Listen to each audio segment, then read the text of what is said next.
সংবাদ সবাইকে স্বাগত জানাচ্ছি আমি ফিরোজ তোহা। শুরুতে সংবাদ শিরোনাম জানিয়ে দিব সর্বশেষ গুরুত্বপূর্ণ আপডেট বাংলা সংবাদ। শুরুতেই শিরোনাম। পেন্টাগনের ব্রিফিংয়ে জেনারেল আজিজের নিষেধাজ্ঞা ইস্যু। সাবেক সেনাপ্রধান জেনারেল আজিজ আহমেদের বিরুদ্ধে নিষেধাজ্ঞার বিষয়ে মুখ খুলেছেন মার্কিন প্রতিরক্ষা দপ্তর পেন্টাগন। দপ্তরটি বলছে, জেনারেল আজিজের বিরুদ্ধে এই নিষেধাজ্ঞা গণতন্ত্র এবং আইনের শাসনের প্রতি যুক্তরাষ্ট্রের প্রতিশ্রুতির প্রতিফলন। এরপর জানিয়ে দিব, ভারতকে সব উজাড় করে দিয়ে এসেছেন, এবার রেজাল্ট পাবেন আপনি। আমি ভারতকে সবকিছু উজাড় করে দিয়েছি। প্রধানমন্ত্রী শেখ হাসিনার এমন বক্তব্য প্রসঙ্গে বিএনপির মহাসচিব মির্জা ফখরুল ইসলাম আলমগীর বলেছেন, উজাড় করে দিয়েছেন তো ভালো কথা, উজাড় করে দিয়ে তো তিনি রেজাল্ট পাচ্ছেন। এবারও সব উজাড় করে দিয়ে এসেছেন, আবারও রেজাল্টের অপেক্ষায় রয়েছেন, সেটি পাবেন। আজ গুলশানে বিএনপির চেয়ারপারসনের রাজনৈতিক কার্যালয়ে এসব মন্তব্য করেছেন বিএনপির মহাসচিব মির্জা ফখরুল ইসলাম আলমগীর। এবারে জানাবো, মিয়ানমারে গোলাগুলি বিস্ফোরণ, কেঁপে উঠেছে টেকনাফ সীমান্ত। মিয়ানমারের রাখাইনে চলমান সংঘাতের জেরে আবারও কেঁপে উঠছে বাংলাদেশের সীমান্তবর্তী উপজেলা টেকনাফ। কয়েকদিন শান্ত থাকার পর বুধবার ২৬শে জুন ভোররাত থেকে আবারও উত্তপ্ত হয়ে উঠেছে মিয়ানমারের সীমান্ত। মিয়ানমারের ওই পারে বিস্ফোরণের টেকনাফ উপজেলা সেন্ট মার্টিন এবং শাহপরীর দ্বীপ, মিষ্টিপাড়া এবং জালিয়াপাড়া সহ বিভিন্ন এলাকায় গ্রামগুলোতে বিকট শব্দ শোনা যাচ্ছে।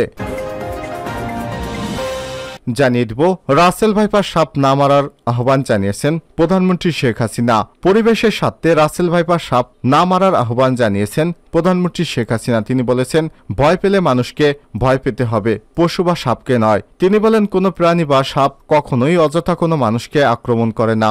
ভয় না পেলে বা আক্রান্ত হওয়ার ভয় না থাকলে তারা মানুষের কোনো ক্ষতি করে না। জানিয়ে দিব, বিমানের জানালায় ফাটল, ৩ ঘন্টার চক্কর দিয়ে ঢাকায় নামল বিমান। আকাশে বিমান বাংলাদেশ এয়ারলাইন্সের একটি যাত্রীবাহী এয়ারক্রাফটের জানালায় উইন্ডশিল্ড ফাটল দেখা দিয়েছে। সোমবার রাতে চট্টগ্রাম থেকে ফ্লাইটটি বিজি 127-146 জন যাত্রী নিয়ে সংযুক্ত আরব আমিরাত আবুধাবির উদ্দেশ্যে যাচ্ছিল। পাইলট উইন্ডশিল্ডে ফাটল দেখে মধ্যরাতে সেটি ঢাকার হজরত শাহজালাল আন্তর্জাতিক বিমানবন্দরে নিরাপদে অবতরণ করেন। এর আগে ৩ থেকে ৪ ঘন্টা ধরে দেশের বিভিন্ন জেলার উপর দিয়ে চক্কর মারে বিমানটি। সে সময় স্থানীয় লোকজন আতঙ্কিত হয়ে 999-এ ফোন করে পুলিশের সহায়তা চায়, কিন্তু পুলিশ কোনোরকম সহায়তা করতে না পারায় ফরিদপুর, ঢাকা, নরসিংদী জেলার বিভিন্ন স্থানের মানুষ আতঙ্কিত হয়ে পড়েছিল। এবং সর্বশেষ জানিয়ে দিব, লেবাননের হামলার ভয়াবহ পরিণতি জানালেন ইসরায়েলি জেনারেল। ফিলিস্তিন ইসরায়েলের যুদ্ধের জেরে উত্তপ্ত হচ্ছে দেশটির সঙ্গে লেবাননের সম্পর্ক। দফায় দফায় দুই পক্ষের মধ্যে হামলা পাল্টা হামলা ঘটেছে। ফলে আশঙ্কা করা হচ্ছে সর্বাত্মক যুদ্ধের এমন পরিস্থিতিতে লেবাননের প্রতিরোধ গোষ্ঠী হিজবুল্লাহর উপর হামলা ভয়াবহ পরিণতি বয়ে আনবে ইসরায়েলের উপর বলে এমনটাই জানিয়েছেন ইসরায়েলের মেজর জেনারেল অবসরপ্রাপ্ত আইজাক ব্রিক। তিনি বলেন, ইসরায়েল যদি ভুল করে লেবাননে হামলা করে তাহলে ভয়ানক পরিণতি ভোগ করতে হবে। প্রিয় দর্শক, এতক্ষণ শুনছিলেন সংবাদ শিরোনাম, এবারে বিস্তারিত।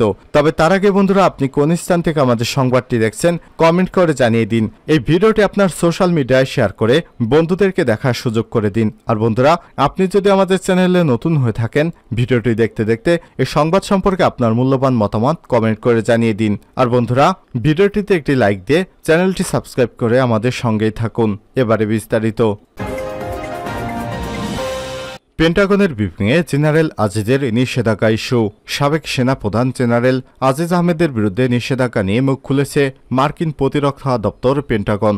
দপ্তরটি বলছে, জেনারেল আজিজের বিরুদ্ধে এই নিষেধাজ্ঞা গণতন্ত্র এবং আইনের শাসনের প্রতি যুক্তরাষ্ট্রের প্রতিশ্রুতির প্রতিফলন। বুধবার ২৬শে জুন পেন্টাগনের নিয়মিত প্রেস ব্রিফিংয়ে জেনারেল আজিজের নিষেধাজ্ঞার বিষয়ে পেন্টাগনের অভিমত ব্যক্ত করেছেন মার্কিন প্রতিরক্ষা বিভাগের সদর দপ্তরের মুখপাত্র মেজর জেনারেল প্যাট রাইডার। পেন্টাগন মুখপাত্র জেনারেল প্যাট রাইডার বলেছেন, স্টেট ডিপার্টমেন্ট জেনারেল আজিজ আহমেদের উপর দুর্নীতির অভিযোগে নিষেধাজ্ঞা আরোপ করেছে। এটি গত মে মাসে করা হয়েছিল। মূলত বাংলাদেশের গণতান্ত্রিক প্রতিষ্ঠান এবং আইনের শাসনকে মজবুত করার লক্ষ্যে যুক্তরাষ্ট্র তার এই প্রতিশ্রুতি নিশ্চিত করেছে এবং বাংলাদেশের দুর্নীতি বিরোধী যে কোনো কর্মকাণ্ডকে সমর্থন করে পেন্টাগন। এ সময় তিনি আরো বলেন, শেষে আমি একথা বলে শেষ করতে চাই, বাংলাদেশের সঙ্গে যুক্তরাষ্ট্রের ঘনিষ্ঠ দ্বিপক্ষীয় দ্বিপক্ষীয় সম্পর্ক রয়েছে।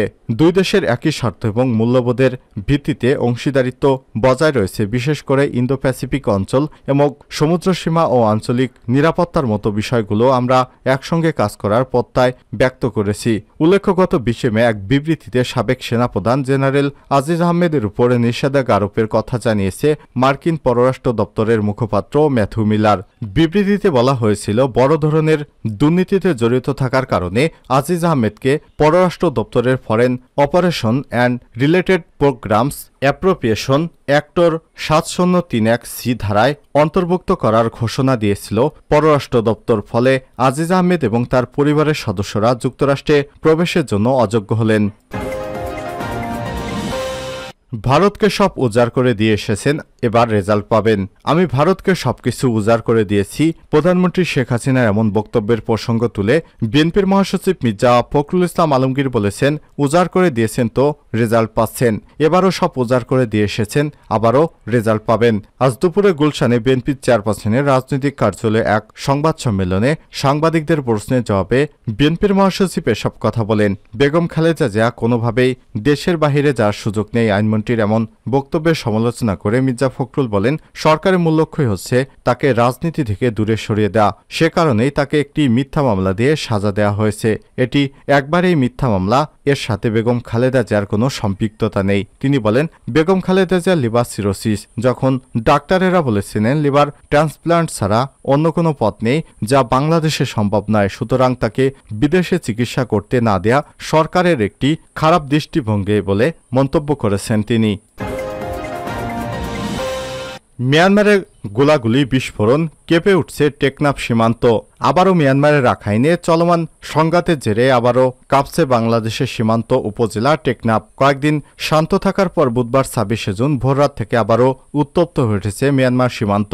মিয়ানমারের ওই পারে বিস্ফোরণে টেকনাফ উপজেলার সেন্ট মার্টিন এবং শাহপরি দ্বীপ, মিষ্টিপাড়া, জালিয়াপাড়া এবং সাবারাং ইউনিয়নের আচার, বনিয়া শিকদারপাড়া এবং সদর ইউনিয়নের নাজিরপাড়া ও মৌলভীপাড়া, হাঙ্কার ডেইল পৌরসভার জালিয়াপাড়া, নাইথাং পাড়া, খায়ুক খালিপাড়া সহ কয়েকটি গ্রামে বিকট শব্দ শোনা যাচ্ছে।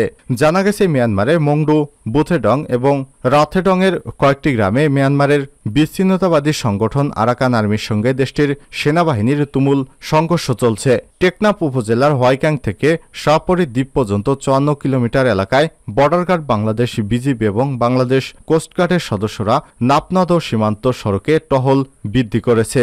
সদর ইউনিয়ন এলাকার বাসিন্দা আব্দুল আমিন জিশান বলেন, ভোর থেকে বিকট শব্দ শোনা যাচ্ছে, এখনো চলমান রয়েছে। শিশুরা শব্দগুলো শুনে ভয় পাচ্ছে।